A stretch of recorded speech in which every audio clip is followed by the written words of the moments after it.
বাংলাদেশ ও ভারত আগামী দিনেও পারস্পরিক শ্রদ্ধা ও বোঝাপড়ার ভিত্তিতে জনগণের কল্যাণে একসঙ্গে কাজ করবে। প্রধানমন্ত্রী নরেন্দ্র মোদীকে জানালেন বাংলাদেশের অন্তর্বর্তীকালীন প্রধান উপদেষ্টা মোহাম্মদ ইউনূস। ঈদ উল আজহার শুভেচ্ছার প্রত্যুত্তরে এই বার্তা মোদীকে পাঠালেন ইউনূস। বাংলাদেশের অন্তর্বর্তীকালীন সরকার রবিবার সোশ্যাল মিডিয়ায় দুই রাষ্ট্রপ্রধানের এই চিঠি প্রকাশ করেছে।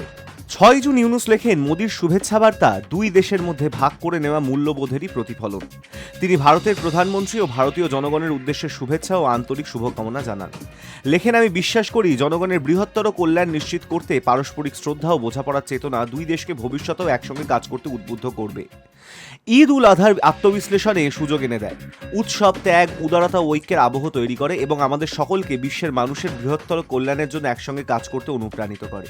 অন্যদিকে প্রধানমন্ত্রী নরেন্দ্র মোদী 4 জুনে পাঠানো চিঠিতে ঈদ উল আজহাকে ভারতের সমৃদ্ধ ও বৈচিত্র্যময় সাংস্কৃতিক ঐতিহ্যের অবিচ্ছেদ্য অংশ বলে উল্লেখ করেন।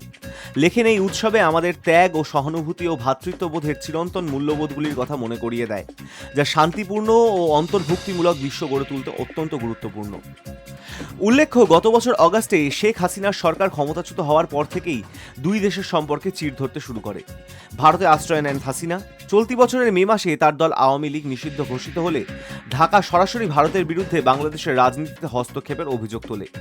অর্থনৈতিক ক্ষেত্রেও দুই দেশের সম্পর্কের আবহ খুব একটা সুখকর নয়। বর্তমানে বাংলাদেশ ভারতের সঙ্গে প্রায় $10 বিলিয়ন বাণিজ্য ঘাটতির সম্মুখীন। এই পরিস্থিতিতে প্রধানমন্ত্রী মোদী ও বাংলাদেশের প্রধান উপদেষ্টা ইউনূসের মধ্যে ঈদের শুভেচ্ছা বিনিময়কে দ্বিপাক্ষিক সম্পর্কে ইতিবাচক ইঙ্গিত হিসেবেই দেখা হচ্ছে। দীর্ঘদিনের জটিলতা কাটিয়ে ফের সম্পর্ক স্বাভাবিক করার সম্ভাবনা তৈরি হচ্ছে বলেই মনে করছে কূটনৈতিক মহল। Hi News network.